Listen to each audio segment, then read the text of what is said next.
Hello दोस्तों, this is Manish and once again I give you a warm welcome to Elite Manish sir की classes.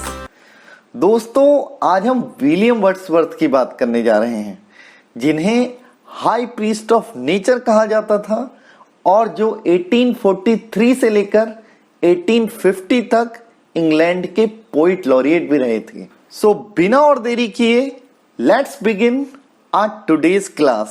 First point, William Wordsworth के birth place और birth year से related है दोस्तों। William Wordsworth was born on April 7, 1770 Cockermouth, Cumberland in England. उनके father एक lawyer थे दोस्तों, जिनकी डेथ तो तभी हो गई थी जब वर्ड्सवर्थ सिर्फ 13 इयर्स के थे। और वर्ड्सवर्थ रोमांटिक एज से बिलोंग करते हैं दोस्तों, और ये वो एज था दोस्तों जो एक फेमस बुक लिरिकल बैलेट्स के साथ स्टार्ट हुआ था, जिसे वर्ड्सवर्थ ने अपने दोस्त सैमुअल टेलर कोलेरिज के साथ मिलकर लिखा था। और सेकंड पॉइंट इज, वर्ड्सवर्थ को हाईएस्ट प्रीस्ट ऑफ नेचर कहा जाता है, और ये मैथ्यू आर्नोल्ड थे दोस्तों जिन्होंने फर्स्ट टाइम उन्हें ऐसा कह के बुलाया था। वर्ड्सवर्थ की पोइट्री में हमें पैंथिज्म भी देखने को मिलता है दोस्तों। पैंथिज्म वो बिलीफ होता है जो ये मानता है God is everything and everything is God. दूसरे शब्दों में बोले तो पैंथिज्म का अर्थ होता है कि कण कण में भगवान बसता है। हमारा थर्ड पॉइंट वर्ड्सवर्थ द्वारा दी गई पोइट्री की डेफिनेशंस पर आधारित है दोस्तों। According to Wordsworth, poetry is spontaneous overflow of powerful feelings and it takes its origin from the emotions recollected in tranquility। इसके अलावा पोइट्री को डिफाइन करते हुए उन्होंने इसे the breath and finer spirit of all knowledge भी कहा है। तो पोइट्री की दोनों डेफिनेशंस जो वर्ड्सवर्थ ने दी हैं वो हमें अच्छे से याद रखनी है दोस्तों। It brings me to our fourth point now. William Wordsworth को 1843 में रॉबर्ट सदे की डेथ के बाद पोइट लॉरिएट बना दिया गया, और उनके पोइट लॉरिएट बनने के बाद कुछ पोइट्स उनसे नाराज हो गए थे, और उनमें से विक्टोरियन एज के फेमस पोइट रॉबर्ट ब्राउनिंग भी एक थे। रॉबर्ट ब्राउनिंग ने अपनी ड्रामेटिक रोमांसेस एंड लिरिक्स नाम की बुक में पब्लिश हुई पोएम में विलियम वर्ड्सवर्थ को द लॉस्ट लीडर कह के बुलाया है। उनके अनुसार चंद चांदी के सिक्कों के लिए विलियम वर्ड्सवर्थ ने अपने टैलेंट को बेच दिया, जिसकी वजह से वो बडिंग पोइट्स जो उसे फॉलो कर रहे थे वो भी मिसगाइड हो गए, and Wordsworth became the lost leader. Our fifth point is related to the spiritual autobiography written by William Wordsworth. ये वो ऑटोबायोग्राफी थी दोस्तों जिसका टाइटल था द प्रिल्यूड और growth of a poet's mind. इसे वर्ड्सवर्थ ने 1805 में ही कंप्लीट कर दिया था दोस्तों, लेकिन इसे पब्लिश नहीं कराया था। द प्रिल्यूड नाम की इस 14 पार्ट्स वाली किताब को विलियम वर्ड्सवर्थ की डेथ के तुरंत बाद उनकी पत्नी के द्वारा 1850 में पब्लिश कराया गया था दोस्तों। It brings me to our sixth point. Wordsworth और कोलेरिज की पोइट्री में हम फ्रेंच रेवोल्यूशन का प्रभाव तो देखते ही हैं दोस्तों, क्योंकि 1798 में अगर रोमांटिक एज की शुरुआत हुई थी तो उसे लाने वाला फ्रेंच रेवोल्यूशन था दैट अकर्ड इन 1789। लिटरेचर में French revolution was instrumental in the creation of new interest in nature and elemental simplicities of life. अर्थात ये फ्रेंच रेवोल्यूशन ही था दोस्तों जिसने कि पोइट्स का ध्यान नेचर और सिंप्लिसिटीज ऑफ लाइफ की तरफ खींचा। हमारा सेवेंथ पॉइंट भी फ्रेंच रेवोल्यूशन से ही रिलेटेड है दोस्तों, क्योंकि फ्रेंच रेवोल्यूशन ही था जिसने कि रोमांटिक एरा को जल्दी लाने का काम किया था और ऑगस्टन एज को जल्दी समाप्त करने का। और ऑगस्टन स्कूल ऑफ पोइट्री जिसमें कि रीजन और ऑब्जेक्टिविटी पे जोर दिया जाता था दोस्तों, और उसको रोमांटिक स्कूल ऑफ पोइट्री द्वारा रिप्लेस कर दिया गया था। और रोमांटिक स्कूल वाले पोइट्स ऑब्जेक्टिविटी की नहीं सब्जेक्टिविटी की बात करते हैं, वो रीजन की नहीं, फीलिंग और इमोशंस की बात करते हैं दोस्तों। Let's come to 8th point now. ये भी फ्रेंच रेवोल्यूशन से ही रिलेटेड है दोस्तों। फ्रेंच रेवोल्यूशन पर वर्ड्सवर्थ ने बहुत ही फेमस पोएम लिखी है, the French revolution as it appeared to enthusiasts at its commencement. इस पोएम में हमें ये पॉपुलर लाइन देखने को मिलती है दोस्तों, जो अक्सर एग्जाम में आती है। Bliss was it in that dawn to be alive, but to be young was very heaven. Let's come to the 9th point now. It is related to the earlier works of William Wordsworth. William Wordsworth के जो शुरुआती works थे दोस्तों, वो descriptive sketches और evening walk थे, और दोनों ही 1793 में पब्लिश हुए थे। 10th point, descriptive sketches William Wordsworth के उस वॉकिंग टूर को दिखाता है दोस्तों, जो उन्होंने एल्प्स के बीच में अपने एक दोस्त के साथ 1790 में किया था। It brings me to our 11th point now. It is related to that foundation work friends, जिसने की रोमांटिक एज की बुनियाद रखी थी दोस्तों।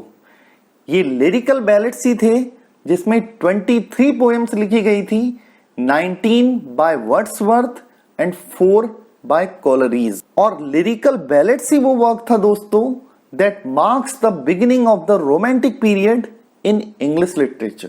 The next point is also related to the same work. Lyrical ballads नाम के इस collection of poems में कोलरीज की वो पोएम जो सबसे ज्यादा पॉपुलर हुई थी दोस्तों, उसका नाम है rhyme of the ancient Mariner, और वर्ड्सवर्थ की सबसे popular poem in this collection was Tintern अबे। इस कलेक्शन में ज्यादातर पोएम लिखी तो वर्ड्सवर्थ ने थी दोस्तों, लेकिन उनमें से कुछ पोएम्स तो बहुत ही साधारण सी थी, जिन्हें ट्रिवियल और चाइल्डिश स्टाइल की वजह से क्रिटिसाइज भी किया गया है। और ऐसी पोएम्स के नाम थे the thorn, the idiot boy.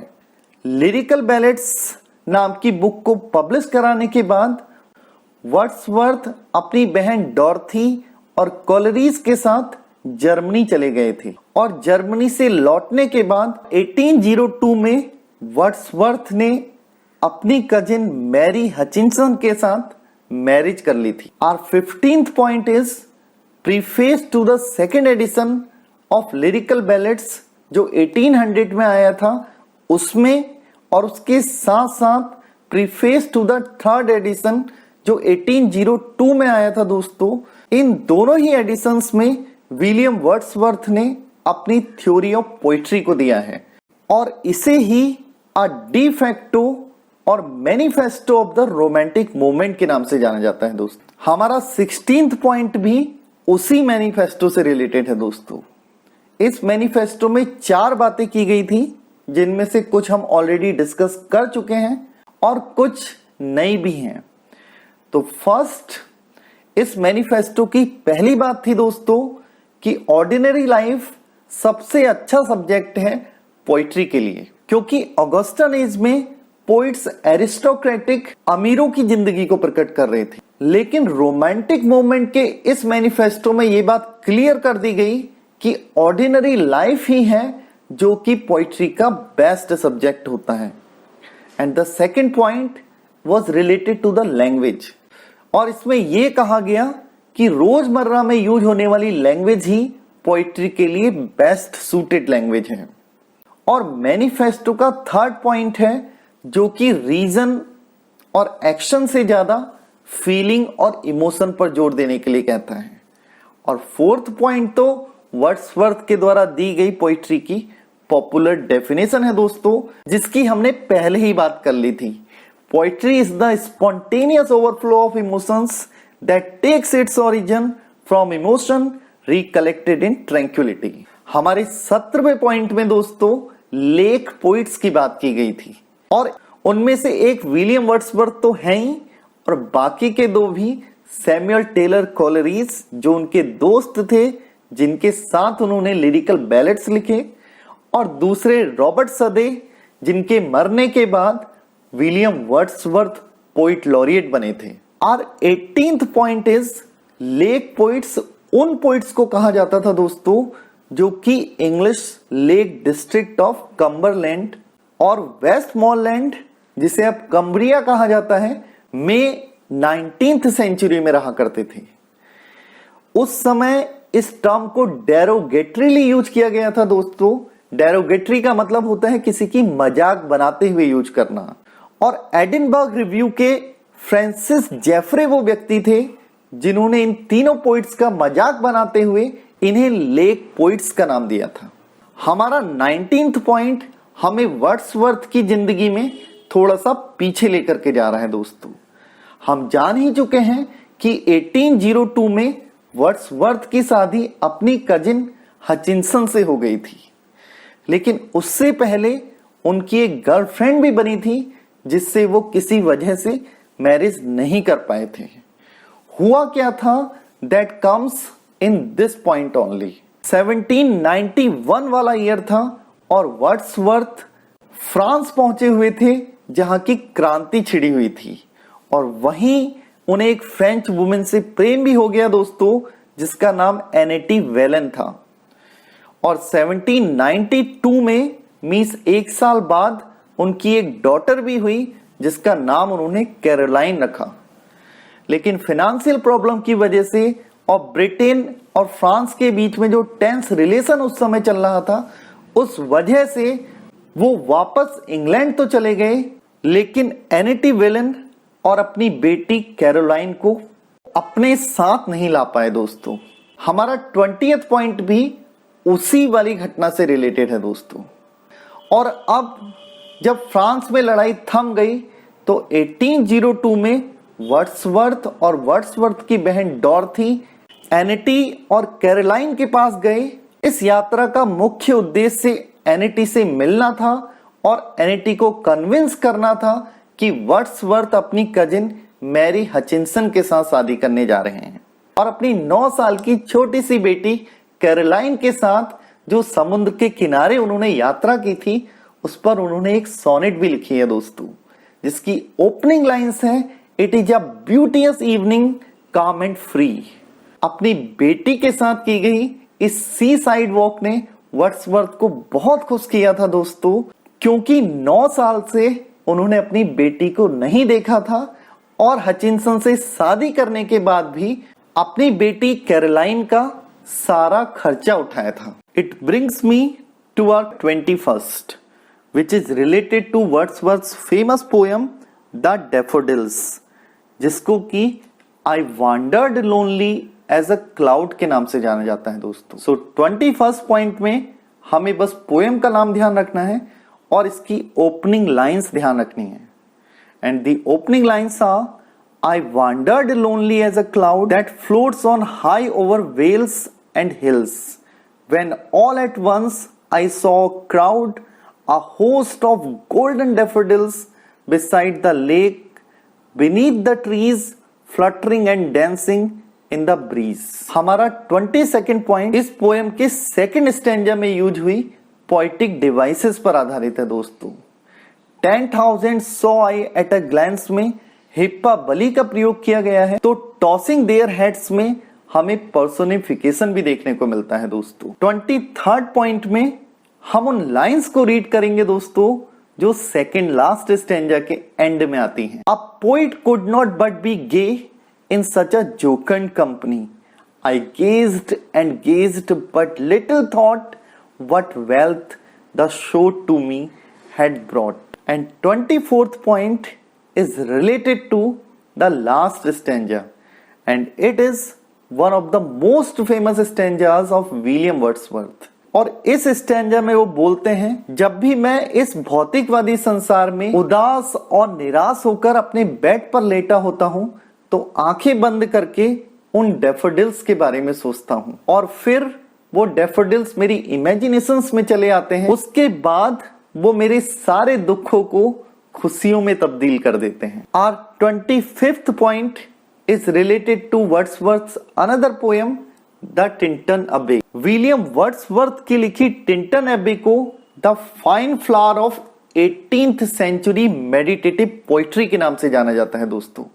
ये 1798 में पब्लिश हुई थी और इसका पूरा टाइटल था lines composed of few miles above Tintern Abbey on revisiting the banks of the Wye during tour July 13, 1798। ये टाइटल इसलिए दिया गया है दोस्तों क्योंकि इससे 5 साल पहले वो ऑलरेडी इस स्थान पर आ चुके हैं।